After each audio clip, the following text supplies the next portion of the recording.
Это программа «Актуальное интервью», в студии Иван Лазаренко. Здравствуйте. Ситуация, связанная с распространением COVID-19 на территории Якутии, по-прежнему остается непростой. Исходя из этого, перед Республиканским оперштабом поставлены новые задачи, связанные с увеличением коечного фонда для лечения средних и тяжелых больных. Как выполняются поручения главы региона и какие дополнительные меры предпринимаются Минздравом для стабилизации ситуации, мы спросим у министра здравоохранения Якутии Елены Борисовой. Елена Афраимовна, здравствуйте. Здравствуйте. Расскажите, какие новые поручения были даны главой и как они выполняются на сегодняшний день? Вы знаете, что с марта месяца у нас глава выпускал ряд указов, и одни из самых, наверное, важных – это при соблюдению правил противоэпидемических мероприятий. В первую очередь это масочный режим, мы приняли его одни из первых регионов.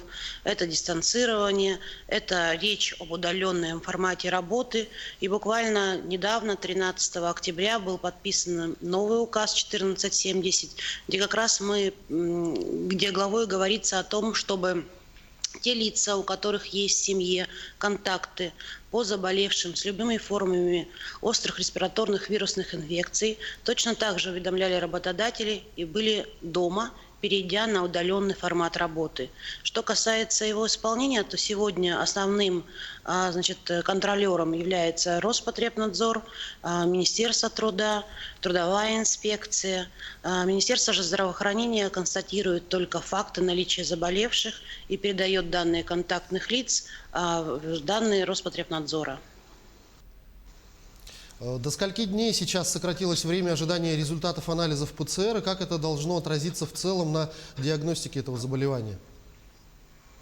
На самом деле в отношении ПЦР-диагностики, то есть полимеразной цепной реакции, было уже несколько изменений. В частности, мы работаем конкретно по предписанию санитарных правил Российской Федерации и временным методическим рекомендациям, которые 1 октября вышла уже 8.1 версия, где есть новые формы лиц, контактных лиц, новые категории лиц, кому возможно забирать анализы ПЦР, а кому сегодня допустимо брать ИФА либо ИХА-диагностику. Действительно, в Республике Саха-Якутия с сентября месяца с увеличением роста заболевших, как и по всей стране, выявлена напряженность за диагнозами. Мы сегодня изменили дополнительную маршрутизацию, привлекли Северо-Восточный федеральный университет для того, чтобы снизить нагрузку на наши лаборатории. Здесь надо отметить и, наверное, обязательно сказать об этом, о том, что сегодня на территории Республики Саха-Якутия производится в среднем 5000 тестов в сутки. Это больше, чем весной. Весной мы доходили до 4000, и мы стоим третьи в рейтинге Российской Федерации по количеству исследований. В среднем по стране 150 исследований на 100 тысяч населения производится. У нас же, вы понимаете, свыше 500. Но даже сейчас такой объем и такая мощность, мы видим, недостаточно. Поэтому было принято ряд организационных мер.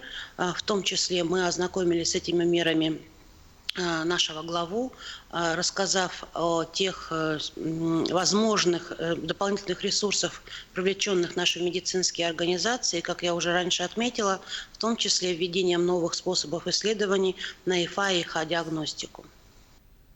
Напомните нашим телезрителям, каким больным показана обязательная госпитализация и как обстоят дела на сегодняшний день, удается ли всех нуждающихся в стационарном лечении помещать в больницы? Надо сказать, что особых каких-то четких граней, критериев, жестких рамок сегодня не существует для того, чтобы госпитализироваться. Основной критерий – это состояние больного. Сейчас мы часто слышим от нашего населения, когда говорят, вот у нас компьютерная томография номер 1, 2, 3, 4. Но это не тот показатель, на который можно ссылаться при госпитализации, поскольку пользуется ряд критериев. В первую очередь это лабораторная диагностика, это показатели значит, сатурации так называемой, то есть дыхательной недостаточности. Это повышенная температура, которая не снижается ни одним из способов и держится в течение 3 суток, так называемое лихорадочное состояние. Это, конечно, в том числе как вспомогательный метод значит, снимки компьютерной либо рентгендиагностики. Но еще раз скажу, у нас бывают случаи, когда, например, компьютерная томография 1, то есть поражение совсем незначительное, но при этом у пациента есть какие-то хронические заболевания, такие как особенно сахарный диабет, сердечно-сосудистыми заболеваниями люди болеют старше 65 лет. Эти лица, да, подлежат госпитализации, если у них состояние ухудшается. И есть пациенты, у которых достаточно широкое распространение поражения легких, бывает, что даже до 50 и выше процентов, но нет изменения дыхательной недостаточности. Они стабильны, чаще всего это молодые люди, они могут проходить лечение амбулаторно. Еще раз подчеркну, что для госпитализации важно именно состояние пациента, которое может определить только врач. Что же касается коечного фонда, то буквально вот на сегодняшнюю дату, вот на вечер, на 6 часов вечера, мы еще увеличили коечный фонд. Сегодня он составляет 2538 коек по республике, при этом практически 50% это город Якутск. Буквально в выходные дни мы перепрофилировали коечный фонд для тяжелых пациентов, то есть нарастили койки реанимационные. Сегодня у нас заполняемость коек по всей республике составляет 58%, по городу Якутску 67%. Поэтому, что касается своевременности госпитализации, если состояние ухудшается, мы стараемся госпитализировать в рамках, опять-таки, рекомендованных методических значит, рекомендаций Российской Федерации в течение от 1 до 3 суток. Еще один очень важный вопрос касаемо лекарств. Что показал проведенный мониторинг цен и наличие лекарственных препаратов в аптеках нашей республики? Значит, за аптечной сетью сегодня у нас ведет контроль очень жесткий, ежедневный мониторинг Росздравнадзор, это его основная функция, поскольку аптечная сеть у нас практически представлена в большей части либо частными, либо муниципальными унитарными предприятиями. По мониторингу и представленным данным ежедневного оперативный штаб по Росздравнадзору действительно у нас есть напряженка конкретно по препарату торгового наименования Арбидол, поскольку сегодня с 1 июля этого года у нас вступила в законную силу новая форма маркировки, так называемый чистый знак. Не все, к сожалению, аптечные пункты были к этому готовы, но при этом мы видим, что как раз-таки основное международное наименование умифенавир разными торговыми названиями, которые могут быть представлены в аптечной сети, сегодня есть в достаточном количестве. То же самое касается любых форм противовирусных препаратов и антибактериальных средств.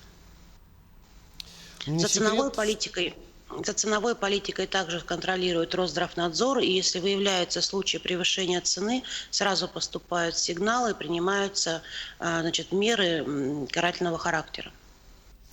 Не секрет, что основную все-таки нагрузку по борьбе с COVID-19 несут медики. Хватает ли их, особенно в районах и небольших населенных пунктах? Это действительно очень сложный вопрос. Но тут вопрос даже не сколько хватает медиков, а сколько мы их отвлекаем от плановой работы. К примеру, сегодня у нас свыше 27 тысяч медицинских работников, врачей это 5008 по всей республике. И вот задействованные в ковиде на сегодняшний день уже 1638 работников, а в целом это свыше 8 тысяч работников, то есть более 40% значит, медицинских врачей, сестер, которые работают именно на первичном звене, отвлечены именно на борьбу с ковид.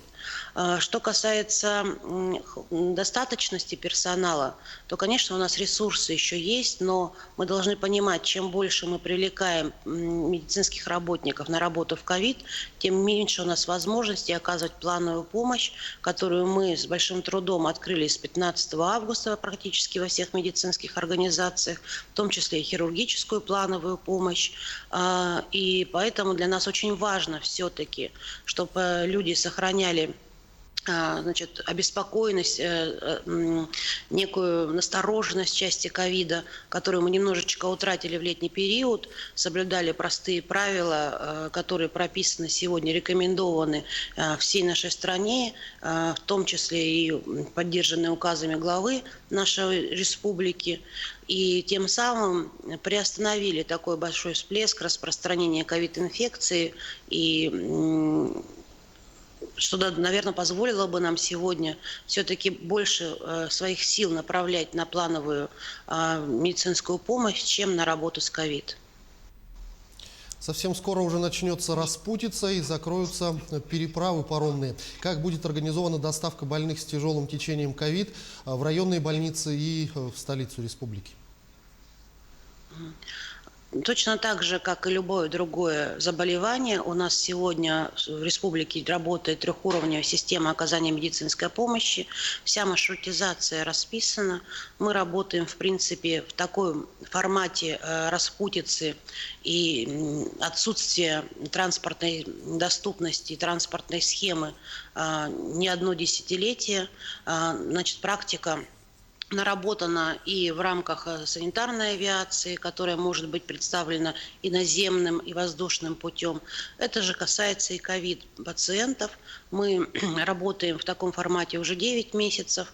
Точно так же госпитализируем тяжелых способом наших авиакомпаний и доставляем пациентов и в центральные районные больницы, и в том числе и в город Якутск.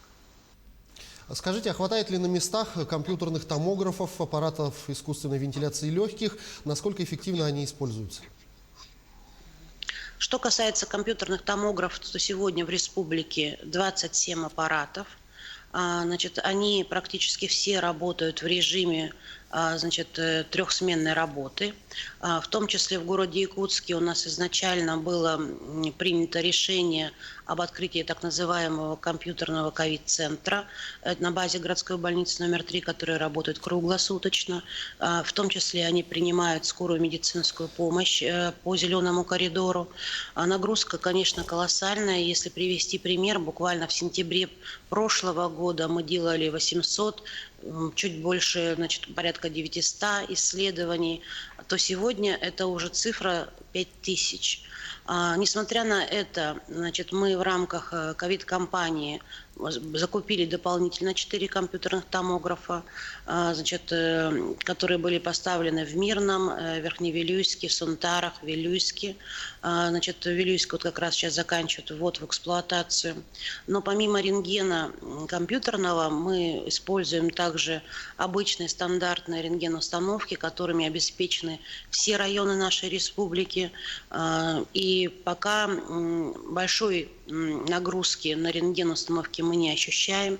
Тем не менее, тоже хотелось бы призвать население, что компьютерная томография – это не панацея, это достаточно сложный вид исследования с высокой рентген-нагрузкой, и исследования необходимо проводить непосредственно по направлению врача. И мы неоднократно подчеркивали в своих выступлениях и каждый раз говорила о том, что нет необходимости и какой-то дополнительного желания всем стопроцентно проводить компьютерную томографию. Тем более сейчас предлагают, даже приходят с детьми абсолютно маленькими. Еще раз хочу сказать, что это достаточно высокий процент рентгеноизлучения, даже выше, чем на простой рентгеноустановке.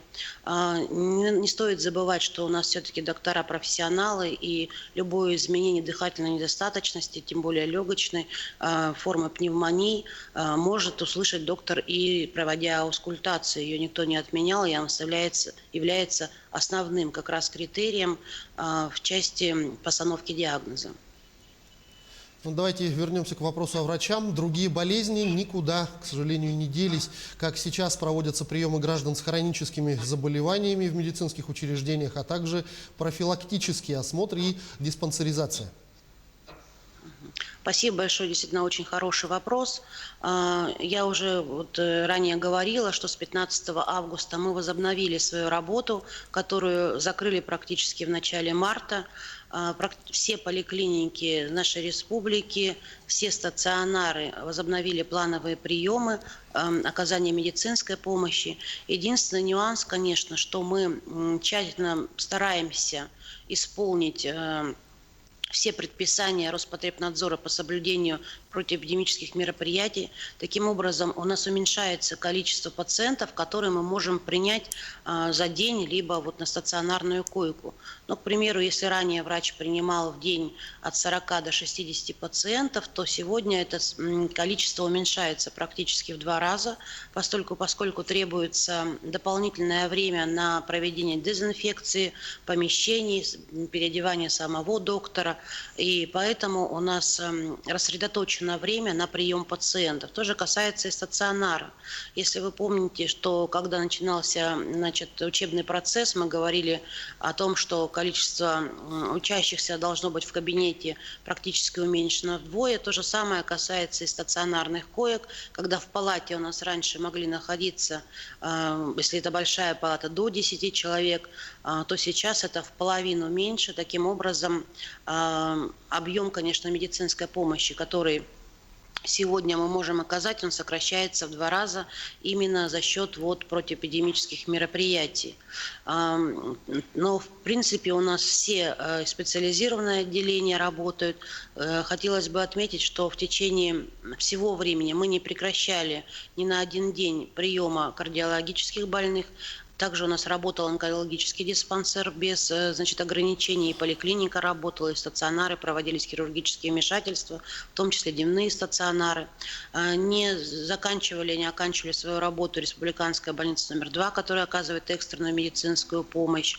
Что касается диспансеризации, это тоже мы начали ее проводить буквально с 15 августа, наверстывать те месяцы, которые были упущены. И сегодня мы от своего основного плана сделали порядка 58% в целом профилактических осмотров населения, диспансеризации взрослого и детского населения. Но вот если говорить в целом, то как вы можете оценить прочность системы здравоохранения республики в борьбе с COVID-19 и какие еще, на ваш взгляд, дополнительные меры будут и должны предприниматься для эффективного противодействия распространению инфекций? Буквально вчера было совещание Министерства здравоохранения Российской Федерации, вел его министр Мурашко, и мы оценивали ситуацию в целом по стране, и хотелось бы сказать, что, конечно, то напряжение, которое мы ожидали, к которому мы готовились, в принципе, во всех регионах страны, сегодня наступило. И несмотря на то, что мы стоим в рейтинге, 33-35 это дня в день, немножко разные цифры, по всей стране, темп прироста у нас сохраняется не такой интенсивный, как мы смотрим у своих коллег. Конечно же, мы определяем, что все равно система здравоохранения испытывает напряжение, но я еще раз подчеркну, что в первую очередь это напряжение связано с тем, что мы пропорционально уменьшаем плановую медицинскую помощь, которой мы должны в первую очередь заниматься и профилактикой, и, конечно же, высокая востребованность населения теми или иными услугами, она дает нагрузку на медицинскую помощь. И надо сказать, что медицина, она сегодня является той отраслью, которая работает уже с последствиями. И, к сожалению, если мы будем точно так же игнорировать все указы главы, все задачи, перед которыми нам ставит сегодня Роспотребнадзор, если мы будем также относиться халатно к своему здоровью, то никакая система здравоохранения ни в нашей республике, ни в стране, ни в мире не выдержит. Поэтому я не думаю, что нужны какие-то дополнительные меры, какие-то жесткие ограничительные ситуации, как у нас были весной. Мы уже сегодня понимаем, что нужно использовать просто простые правила, которые сегодня не дают каких-то там жестких условий для ограничения того же малого бизнеса, но это очень действенные меры.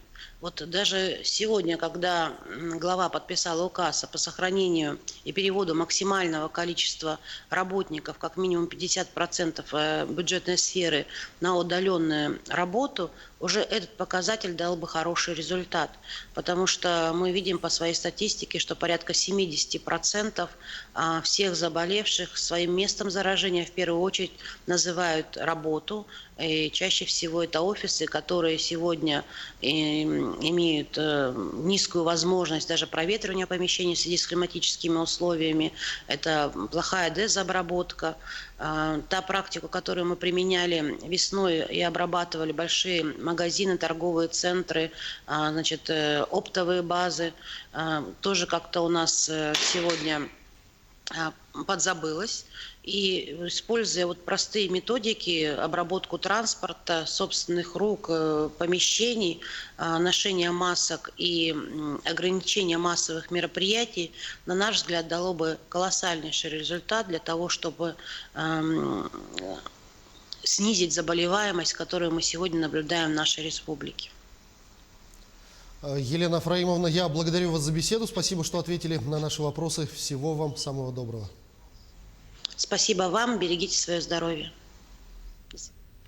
Это была программа «Актуальное интервью», но ситуации, связанные с распространением COVID-19 на территории Якутии, мы говорили сегодня с министром здравоохранения республики Еленой Борисовой. Берегите себя, обязательно носите маски, дезинфицируйте руки и строго соблюдайте социальную дистанцию. До встречи в эфире.